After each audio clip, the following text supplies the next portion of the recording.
कैसे हैं आप सब दोस्तों। कहते हैं कि जैसा खाओगे अन्न वैसा रहेगा मन, यानी हमारे भोजन का संबंध हमारे शरीर, मन, जीवन इनसे सीधे तौर पर जुड़ा हुआ है। यदि मनपसंद खाना मिल जाता है तो हम खुश हो जाते हैं, अच्छे अच्छे फैसले उस समय लेते हैं, मन प्रसन्न हो जाता है, मन लगाकर हम अपना काम करते हैं। यानी भोजन का संबंध हमारे मन से, हमारे कर्म से जुड़ा हुआ है। वहीं अगर मन लायक भोजन नहीं मिलता है तो दिमाग चिड़चिड़ाया हुआ रहता है। और मनुस्मृति की अगर माने तो व्यक्ति के भाग्य के उदय का रास्ता किचन से ही होकर जाता है। बहुत सारी बातें किचन के वास्तु के ऊपर बताई गई, जिसको मैं समय समय पर बताती रहती हूँ, ताकि आप भी इनको अपनाकर अपने घर में धन लाभ के साथ साथ अपने भाग्य को उदय कर सकते हैं। किचन में जो भोजन पकता है उसी से हमें ऊर्जा भी मिलती है, और इसीलिए किचन में बहुत ध्यान रखना चाहिए। विशेषकर कुछ ऐसी चीज़ें हैं कि जिनके खत्म होने से घर में नकारात्मकताएं बढ़ने लगती है और कंगाली पांव पसारना शुरू कर देती है। पहले सिंपली देखते हैं कौन सी चीज़ें हैं जो घर में हमेशा रहनी चाहिए और ख़त्म होने से पहले ही इनको मंगा लेना चाहिए। जैसे आप भोजन पकाने में सरसों का तेल इस्तेमाल करते हैं, कुछ घरों में नहीं भी करते हैं, कहीं नारियल का तेल तो कहीं मीठा तेल आदि भी यूज़ होता है, लेकिन थोड़ा सा ही सही पर आपको घर में सरसों का तेल अवश्य रखना चाहिए, क्योंकि ये आपके शनि को बलिष्ठ करता है।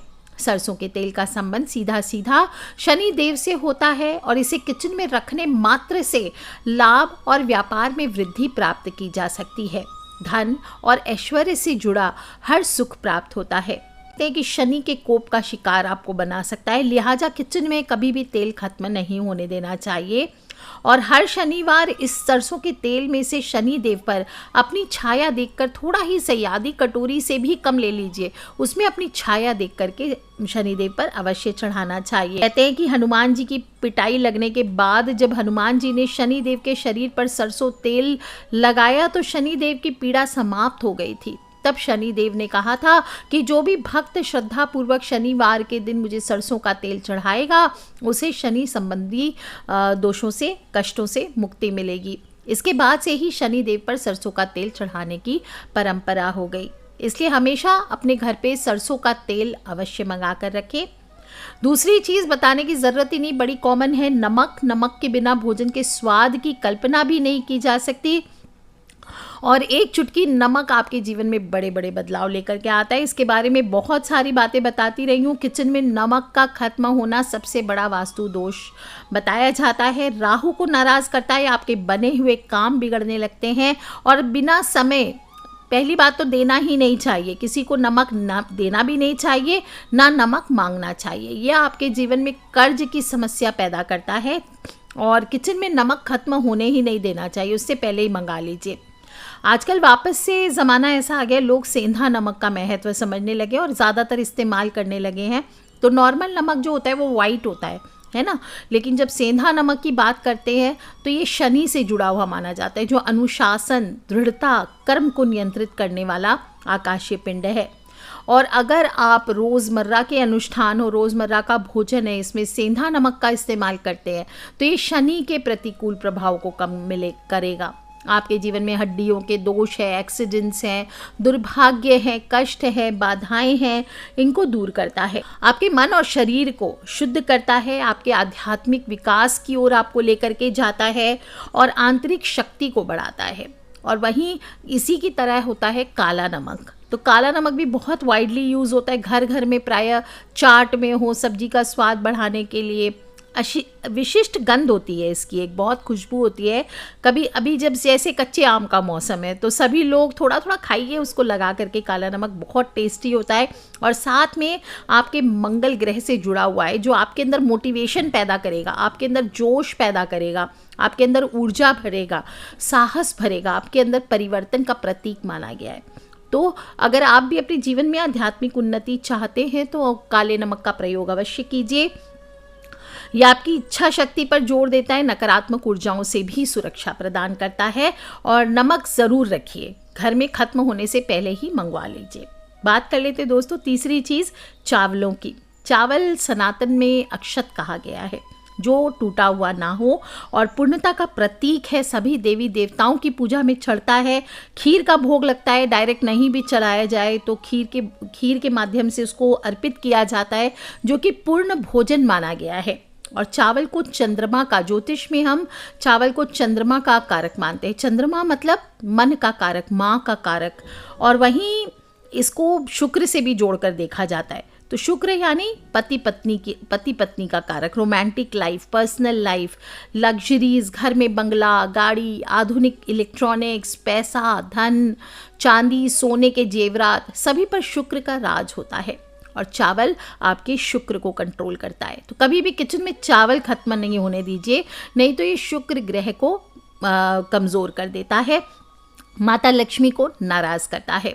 शुक्र ग्रह ही आपको जीवन में धन वैभव देते हैं, इसलिए ध्यान रखें, आगे से कभी भी चावल खत्म होने के पहले ही मंगा लीजिए।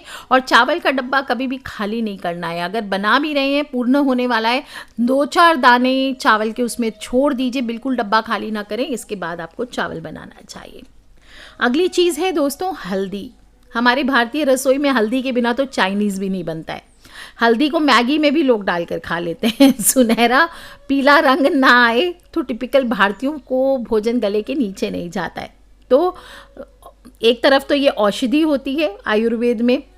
अब जब कोरोना फैला था तो सभी को याद है, हल्दी वाला दूध पीकर बहुत सारे लोग स्वस्थ हुए थे। अब फिर से एक नया वेरिएंट आ रहा है और बहुत सारे शहरों में फैल भी चुका है। तो फिर से एक चुटकी हल्दी का ऐसे ही काढ़े का सेवन शुरू कर दीजिए। और धर्मशास्त्रों में हो, पूजा पाठ में हो, हल्दी का उपयोग होता ही रहता है। विष्णु भगवान की पूजा, गुरु ग्रह की पूजा, गुरुवार का व्रत बिना हल्दी के पूर्ण नहीं होता, और ये गुरु ग्रह को मजबूती देता है।